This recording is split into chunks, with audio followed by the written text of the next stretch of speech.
নমস্কার, কেমন আছেন আপনারা সবাই? আশা করি সবাই খুব ভালো আছেন। এসো জানি পড়ি শিখি ক্লাসে আপনাদের সকলকে অনেক অনেক স্বাগত। আজ নিয়ে চলে এসেছি প্রি ওয়ান বা প্রি নার্সারি বাচ্চাদের বাংলা কিভাবে শেখাবো।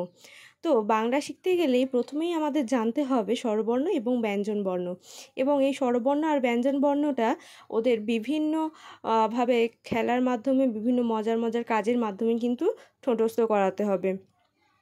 এখানেও আমি একটি ছোট্ট ডেমনস্ট্রেশনের মাধ্যমে আপনাদের বোঝানোর চেষ্টা করেছি যে আপনার শিশুকে কিভাবে আপনি স্বরবর্ণ ব্যঞ্জনবর্ণ সম্পর্কে ধারণা দেবেন। কারণ অনেকেই আছেন যারা ইংলিশ মিডিয়ামে পড়ে, সেই সকল বাচ্চারা কিন্তু এই বাংলা নিয়ে তাদের একটা আতঙ্ক থাকে। তারা বাংলা ঠিকঠাক করে লিখতেও পারে না, বলতেও পারে না, আর তাদের করতেও ইচ্ছা হয় না। আমরা যদি তাদের এই রকম মজার মজার খেলার মাধ্যমে স্বরবর্ণ এবং ব্যঞ্জনবর্ণটাকে অভ্যাস করাই, ওরা কিন্তু খুব ভালোভাবে শিখবে। এবং আমরা জানি ইংরাজির পাশাপাশি কিন্তু বাংলাটাও আমাদের শিখতেই হবে।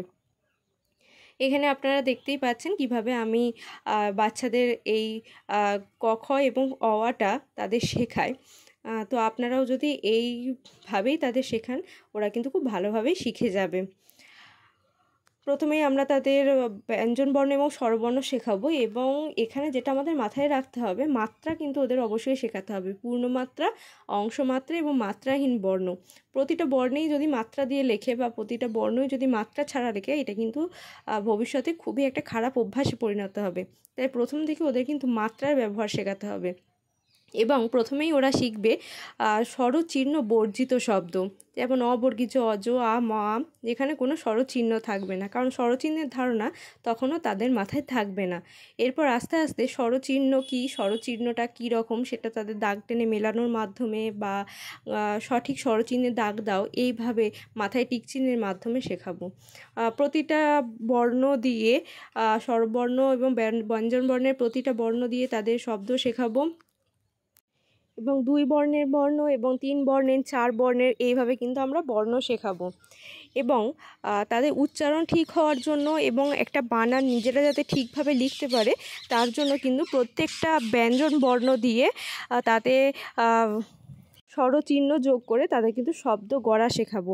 যেমন ক দিয়েই যদি আমি বোঝানোর চেষ্টা করি, ক একার কা, কয়স্বই কি, কয় দীর্ঘই কি, এই উচ্চারণ গুলো কিন্তু ওদেরকে খুব ভালোভাবে শেখাতে হবে, এবং এগুলো দিয়ে একটা করে বানানো শেখাতে হবে। তাদের আস্তে আস্তে রঙের ধারণা দিতে হবে, কোন রঙটা কী রঙ। এইভাবে পশুর নাম, পাখির নাম বাংলাতে, ইংরাজিতে, এইভাবেই কিন্তু আমরা ওদের শেখাবো। অবশ্যই যেটা আপনাদের মাথায় রাখতে হবে, স্বরবর্ণ, স্বরচিহ্ন, ব্যঞ্জনবর্ণ, এগুলো কিন্তু ওদের ঠোঁটস্থ করাতে হবে বিভিন্ন মজার খেলার মাধ্যমে। যদি আমার এই পড়ানোর কৌশলটি ভালো লেগে থাকে, অবশ্যই একটা লাইক করে দেবেন। টাটা।